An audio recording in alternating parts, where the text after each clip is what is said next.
Welcome to All Things Chiropractic.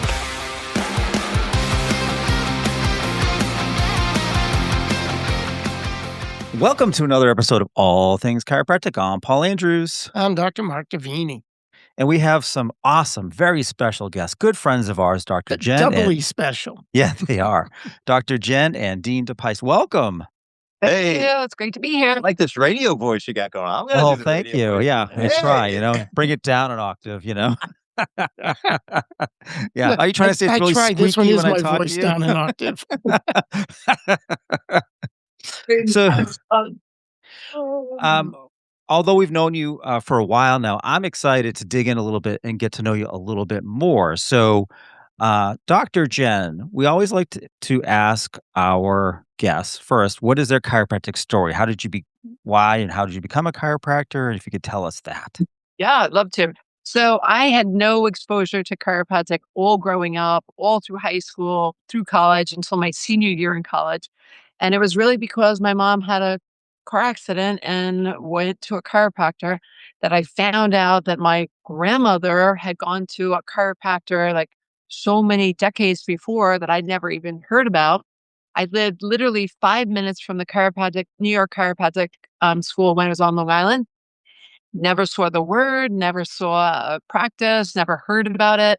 My brother is a preventative health MD, and just was never in my mindedness that it existed.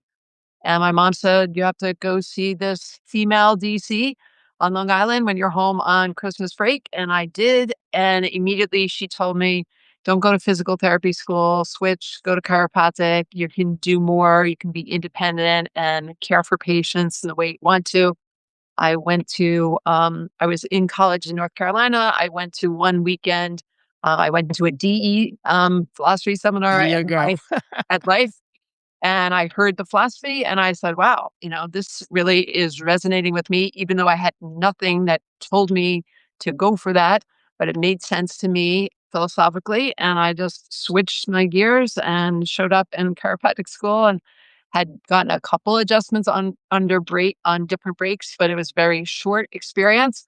But it really was a transformational experience for me and for my family as a result of going to that. So I have to ask, you mentioned that your brother is an MD. So Yeah. What was his opinion when you decided to become a chiropractor? Well, he was very, very steeped in his medical background. He graduated from Johns Hopkins. He had a PhD, master's in public health before he went to medical school.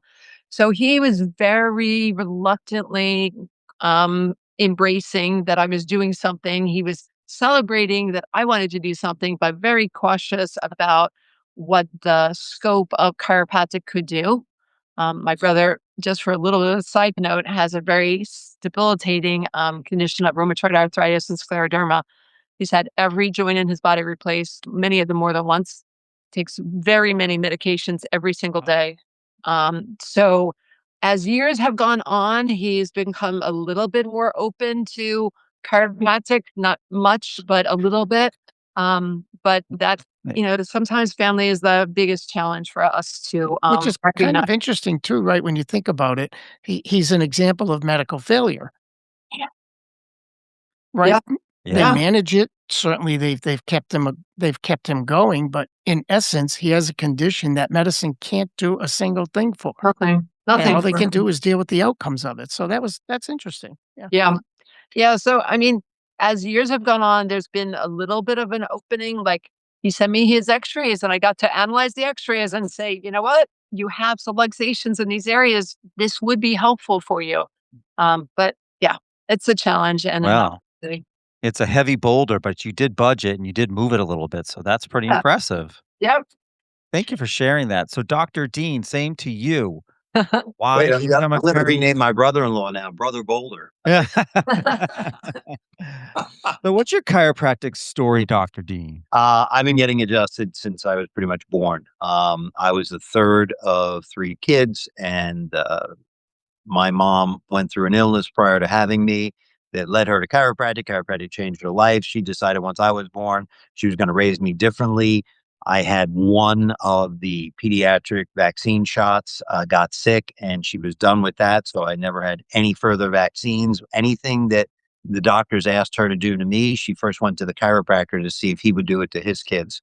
So by the time I was being raised, I was getting adjusted all the time. If I got a fever, I went to the chiropractor. I got the measles, I went to the chiropractor. I got the chicken pox, I went to the Talk about how you chiropractor. would like take the 5 cents Yeah. or whatever. So at the time, it was Dr. Michael Sabia Sr., and he was about a 2 mile walk from my house. So we used to, as kids, know that my mom kept a paper envelope in her dresser drawer in our row home. And you'd walk sideways in their bedroom to be able to open the drawer. And this envelope hopefully always had at least one $5 bill in it, was because that envelope was for the chiropractic visits. And she wanted all of us at least once a month to get to the chiropractor. So you go to the drawer, you pull out your $5 bill, you go walk 2 miles down to Dr. Sabia's office, and you would wait usually between 2 and 6 hours. Wow. All right. To get in, because there were just lines of people, and you get adjusted, and then you walk back home. And so that's been my life. So when it came time for college and other things, I was involved in a whole different aspect of life. And then I said, you know what? I'm going to completely change everything. And I turned my life from classical music away onwards to get my Bachelor of Science degree. I double majored in biology, chemistry. I minored in nutrition, went to chiropractic school, and I've been hog wild on this lifestyle. Like, chiropractic shapes how I make decisions in all other areas of my life now. Not to mention Jenny Jean. I was It's just going to interesting. ask You that. had mentioned it a little bit, but I don't think people are aware what an accomplished musician you are. No, he definitely does not make the. He doesn't make that very well known, but you are quite the musician from what I understand. Well, it's funny, social media does its job on pulling things here and there. And recently, I saw a few videos pop up of Andre Segovia, and they were obviously doctored videos because it was a long time ago. But yes, when I won my accolades and whatnot back then, I got to shake hands with Andre Segovia in Manhattan. I got to play at the Carnegie Recital Hall, Alice Tully Hall for different concerts and whatnot. But yes, classical music. But you know what? I believe God had, as always, there's absolute plan. And that classical rigor, that classical discipline, that classical structure, and that the inherent passion that it takes to take, rigid, structured classical music and make it something unique, because the heart and the passion, the soul of the deliverer changes that music while not changing the notes. All of that applies to what I now bring to the chiropractic profession. So thank Mhm. you. Yeah, and that impressed me when I first heard your story. That part of it right there, that people don't understand the discipline and Mm, the focus that's mm, required to do what you did, and then applying that to what you do makes mhm. a huge difference. And if we can get some of the younger doctors to understand that it's all about that connection, that touch, that vibration that you create with people. So I was greatly impressed by that story when I first heard it. So I had to make sure people heard it. Thank you. Can I say something on that? Because you say about the younger generation, which we are all about raising up that younger generation to be in love with the structure of chiropractic.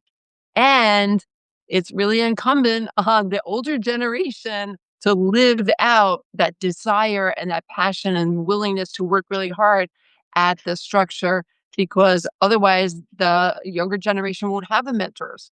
They won't have the model that shows you can be profitable and sustainable in practice for decades and do it and enjoy your life if they don't see that model done. So they won't have the desire to work really, really hard if they are not seeing doctors who care to mentor them. Yeah. So dare we say that that might be a motivation behind the formation of TLC? Just a little bit. Yeah. I was just on the phone with a student now in ninth quarter at chiropractic school, and just mentoring how he can make choices about whether to come out and associate, or whether to come out and associate and then independent contractorship and then open, or whether to come out and associate and just open, or whether to come out and immediately open. But how do you steward wisdom in that decision making in that trail? You can do it on your own, and there's always exceptions. There's people that just defy the odds and do everything right, Well, or there's people that really are well served to be stewarded properly. So yeah, we were that exception. Yeah, we did it on our own for 1 month, and then we said, "That's it. We're gonna be in a community." Yeah. But don't you So find that today that the movement is toward more group practices, more corporate practice, more larger organizations involving chiropractic than just the single practitioner? That's You tough. go, Dan. Um, I think that there is a trend towards that. I don't think that that's the general philosophy of students now getting out of chiropractic school. I think that they have the belief that they can open on their own and do everything on their own.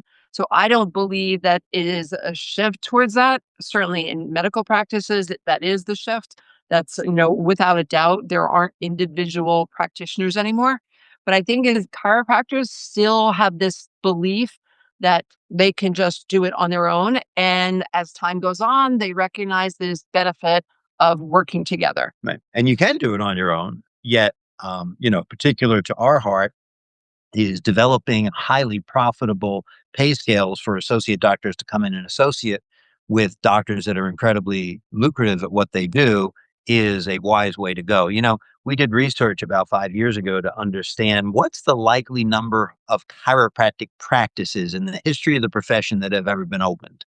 And one of the ways I started pioneering how to research this was I started to talk to malpractice companies and colleges and get data on the likely track records of graduates. And the closest estimate that I was able to draw from a lot of elders in the profession was that there's a minimum of 300 to somewhere possibly even north of 400,000 chiropractic practices that have been opened.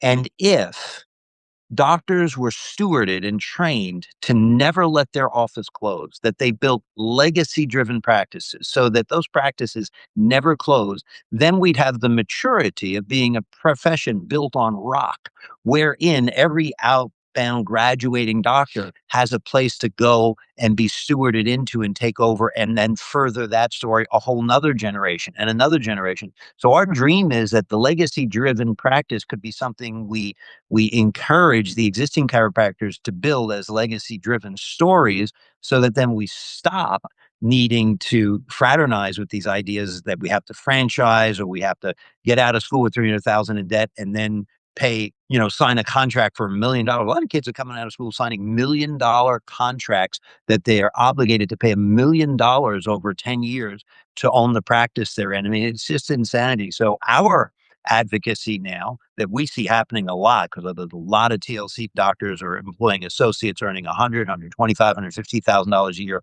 as associates. If we foster a better maturity of a legacy driven story, we could fix a lot of the ills that our profession sees, I think. Mhm. So rather than, concerned with whether it's group practice, not group practice, we are wise to help our young be stewarded to successfully do independent practice with other chiropractors spinning off over time. Mhm.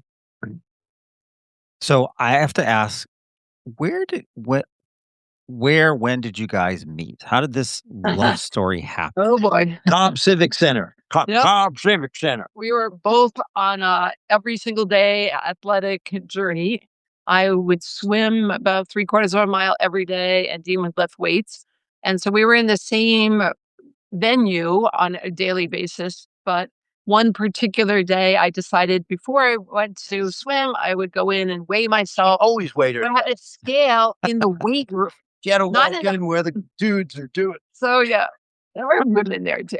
So I would walk in, and it's just a funny story because Dean started talking to me, and I'm standing there in my bathing suit, wanting to go swim, and he's talking to me, and I put my hand on the machine and not realizing it was greasy, and he was observing that I did something that what he realized was not ideal, and he kind of just smiled, and I was like, "Well, you didn't even tell me." Well, it wasn't until Wow. she touched something else and she was I'm putting grease on it. It's like, And he's yeah, laughing. what am I going to say? Hey, So, nothing so on your first encounter was like a little greasy? I thought you were going to say you were coming out of the water in slow motion as the Oh, yeah. Like, Yeah, listen oh, and- sorry. Yeah. So, we were a couple of quarters apart, and by Yeah. the time we graduated, we were 1 quarter apart, and that was 1987, 88, Mm. and we've been working together, raising babies together. Our first date, I got to say this, our first date, having a sandwich on the Marietta Square, this little place called Nina's, we had a napkin and we started drawing the design of our ideal practice on date. Well, if I was going to trust her for a second date, I had to hear some of her ideas about how she could. I had a goals and I had to be able to write it out. And I said, well, let's start writing some of this on this napkin. And we started picking the music that was going to play, the lighting that would be there, the clinical elements of what we We would do. didn't even know we had date two, but we started talking about the practice. Yeah. so Wasn't bad. where did TLC come in then? Well, about Well, 7 years in practice, we had already been through several management groups that once we got behind the black curtain, they were very disturbing. It was sad. One group would be great at insurance and billing and compliance, but behind the black curtain, there was no presence of clinical grit or philosophical might or a why that was compelling. And then you'd be with groups that were philosophically compelling, and when you get behind the black curtain, they're collecting $8 a visit. Or you get to another group that seem to have the two of those elements together, but then you find the leaders are sleeping with their customers or clients. And it just, everywhere we went, one group we became an integral part of. In the middle of the night, they sold it to a franchise banking company back in 1989 or something like that, 90. So it was very disturbing. And we started to see that raising $1 million a year practice, not that the money matters, but just money's just an outcropping of evidence of what can be. We're living this incredibly beautiful life. And all these living rooms that we were in were tragically flawed. We said, you know what are the 5 most critical things we think are missing in all of this? And one was protection of marriage and family. Another one was the balance that compliance doesn't have to mean you're a knucklehead about the philosophy and grit of the profession. So we wanted compliance with philosophical might. We wanted team-driven practices that ultimately raised up the relevance that if you're not here to really raise up the careers of other, your own career doesn't belong. And I forget what the 5th one was. congruency. Congruency and accountability. Well, that's right. To hold people accountable and stewardship. Right. Yep. So once we came up with those 5 elements, we said, well, can we identify a group that has really mastered those 5 elements? And we couldn't. So we said, then we have to do it. So And we were accustomed to having a lot of people visiting our practice. So all these other groups always put us on the cover of their magazines, or they put us up on stage saying, see, this is what our company teaches. And one other thing, in addition to our practice, we had become very integrally connected with the Institutes for Achieving Human Potential, where they work with brain injured kids around the world. And since we had a child who went through a traumatic illness and thought he was going to have brain injury, we, delved into studying that, and that model of having care plans for 5 years, 10 years, and recognizing that we as chiropractors often are very short-sighted of that people have subluxations and it's going to be the rest of their lives that they're going to need to care for it. So it really motivated us to say, wait a second, let's not play small. Let's to really be specific, deliver. what motivated us was as we were working with brain injured children, and the founders of the whole movement from Tokyo, from Italy. and the US started staying at our house and started living with us and doing things. We would see them literally write 5-year care plans that were medically congruent. They had medical doctors on board. And we were like, what a bunch of knuckleheads chiropractors are talking about 6 weeks or 12-week care plans. But then we realized, well, chiropractors in that medium, we're talking about treatment plans. We need to help people be liberated into writing care plans. So then we started becoming authorities of a voice even compliance officers weren't talking about, that treatment and care is not the same.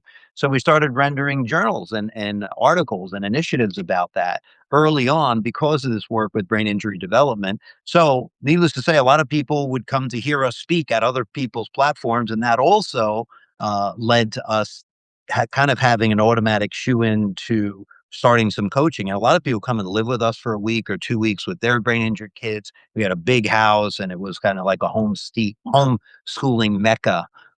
She delivered all 3 of our kids in the living room. She delivered the 3rd one underwater. So our whole way of living as we jokingly say, if you cut us in half and look up both sides, we're full of chiropractic, we're full of vitality. This is Love how that. we live our lives, and this is how we Yeah. approach marriage and everything. So, Would you say that the challenges of chiropractors coming out of school today are different than a couple decades ago? I would say no. I would say they're the same opportunities. I love to reframe the word challenges or problems, the word opportunity. It's an opportunity for us to grow. It's an opportunity for us to recognize that enriching the individual will strengthen them to be able to sustain a practice, to start out in practice. I mean, we started out in practice, we had enough money to live for 3 months, which was the money that we got from our wedding, and that was it. So, the and we challenges are both still had there. maxed out student loans, so we had Right. doubled Yeah. indemnity on the student loans. Yeah. But yeah, I don't think the problems that you say or the opportunities, as we say, are different. I think the dressing is different. The dressing looks different, and people like to think, "Oh, well, my situation's different. My problems are different. These times are different." And it's been the same issue for civilization throughout the beginning of recorded history. Men and women's struggle to be true to themselves. Mm. Men and women struggle to pursue faith over what's visible. Well, Men and women struggle to work really, really, really, really hard and not ask for when you get a break. All right. You don't get a well, break. I love, what our colleague, Dr. Peter McCullough, said at one of our seminars. The chiropractors should be the ones leading the way in this post-COVID time period. And why aren't we recognizing like people are looking for a different alternative way to address healthcare than what they have realized has flaws in it, to say it mildly. Yeah. Yeah. So, one of the early things that helped us, I'm going to go back and answer your question again. One of the things that helped us found TLC was what I saw as profound recovery, evidence of recovery in our culture through 12-step programs. All right. So I have a lot of recovered alcoholics in my family. I have friends that are recovered narcotics addicts. And the 12-step program is a program wherein everyone works the steps and everyone is stewarded or sponsored. You have a sponsor as you do the steps. And then eventually, in processing the steps, you become a sponsor to someone else beginning the steps. But then everybody has to do the steps, they have to do the work. Mm. And no one owns the 12-step program, but everyone buys into the 12-step program. So I wanted to create a chiropractic coaching community wherein everyone had to work the steps, but in working the steps, you were then being held accountable by a sponsor or a coach in the steps, only so that eventually you master the steps enough. So then you're responsible to sponsor someone else beginning the steps. And so this rhythm of accountability and virtue is what I wanted to put forth in TLC. And now, more than 2,000 chiropractors later, that's what's out there. Mm. They are all holding each other accountable. It is the most dollar efficient system out there. It is all about the virtue of accountability and participation in community over stuff, objects, and shiny moments. Mm. And so the starting of TLC, we believe, was something that the drought in our profession drew out of us. Mm. Right? So, Mhm. in the education of chiropractors, Mm. what have you seen different as the students are graduating now versus when you graduated and in between? Aside from the cost. Yeah. There you go. Do I get into who's teaching? Let me do this Yeah. because you'll get so passionate and we'll spend another hour on this subject. That's one of our passions, to be immersed in the educational system, to be able to influence what they're getting exposed to so that they can learn while they're students, so that they can graduate and really have the tools to practice sustainably and profitably. And we've had some level of success of doing that in a couple of the schools. And it is our heart's desire that all schools would allow a group as purist as we are to help the students, because they're not getting the business education. They're not learning. I mean, our daughter's in ninth quarter at Life. She's not having to do any workshops. When we went to school, we had to do workshops. Every We had to do workshops every week, and we had to practice how we communicate in chiropractic. When we went to school, we had to take x-rays. We had to mark x-rays. We had to do things. So there's been a lot of changes in the standards in the schools and the quantity of adjustments that they have to do. It's just upsetting to us recognizing what students need and what they're getting and what they're paying for.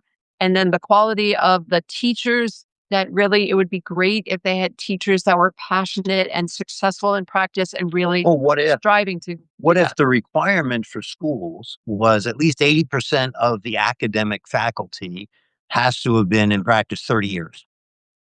No discredit to someone who hasn't been in practice 30 years, but I want 80% of my faculty to have lived through the sweat of staying married, paying their bills, supporting their kids, keeping it together 30 years. And then you get to stand in front of a podium and teach our newborns. It's not uncommon for someone to graduate from chiropractic school and then ask to be stayed on and teach. Yeah. Yeah. So, Absolutely. so one of the challenges is making sure the culture in the school really breeds that incredible grit of a lot of experience and other things that could happen. If you go to physical therapy school, you can't even apply until you've voluntarily worked 100 hours in a physical therapy clinic. We could, again, putting the hands-on grit of chiropractic experience into the chiropractic academics. And so, in thinking about TLC, first I want to say that it's been a wonderful affiliation and partnership that we've had from Tools of Practice. I mean, we are very blessed.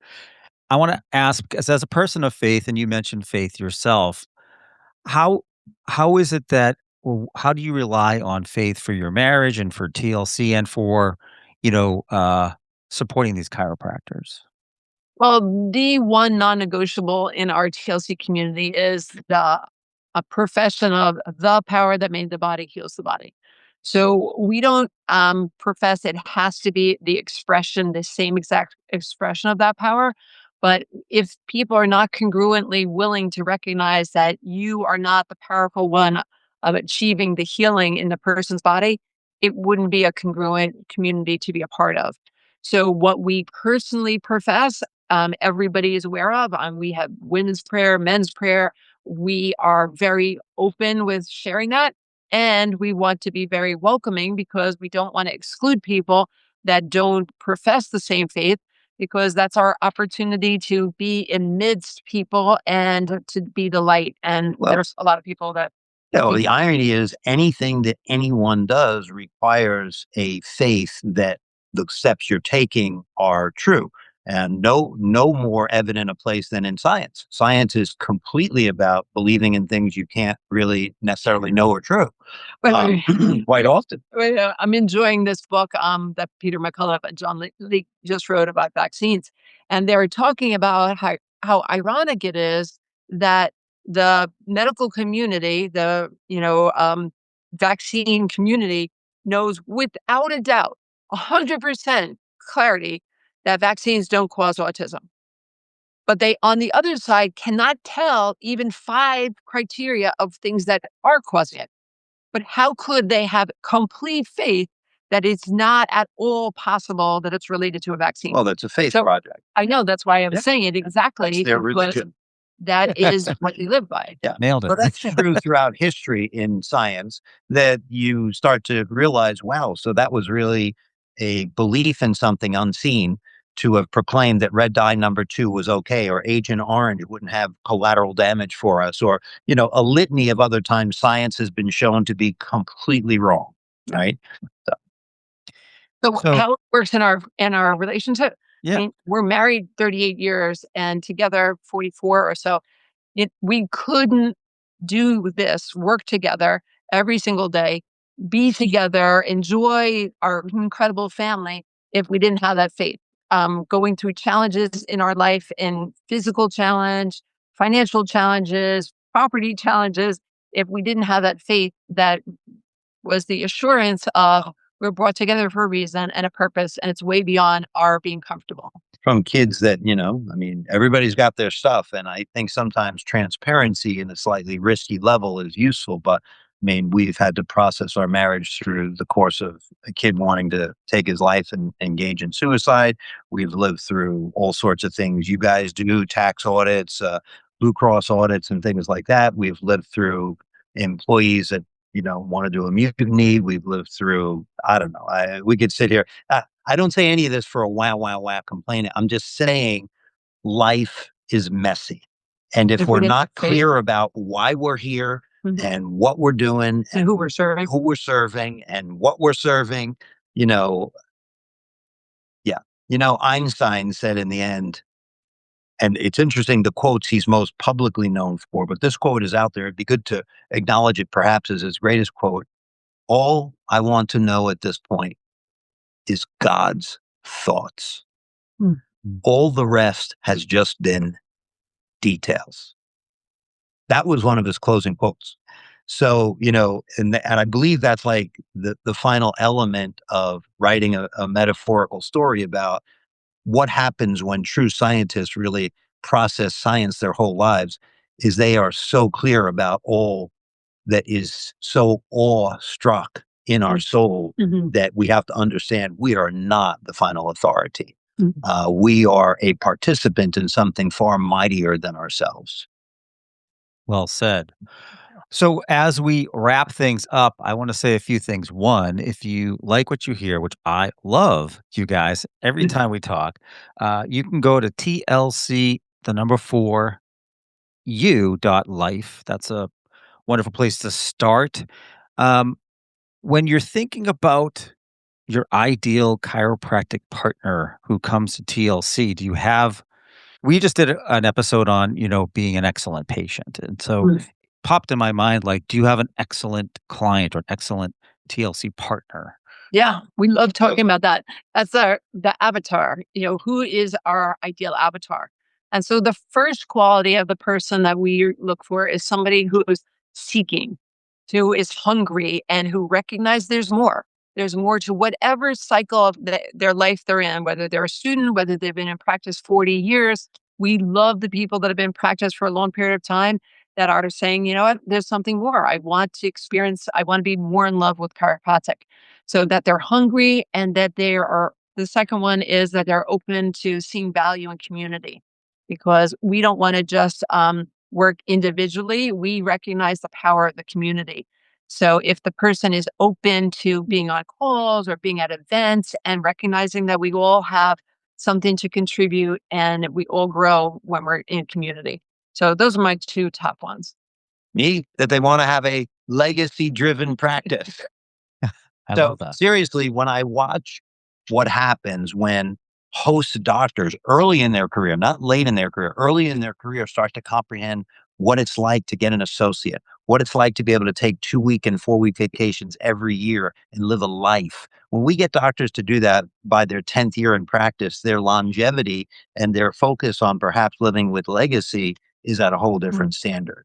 So it's just the right amount of like proper doses of humility, teachability, their hunger, and that they balance it with this edge to constantly look at growth. We have a law that we talk about in TLC. It's the law of 4 to 6.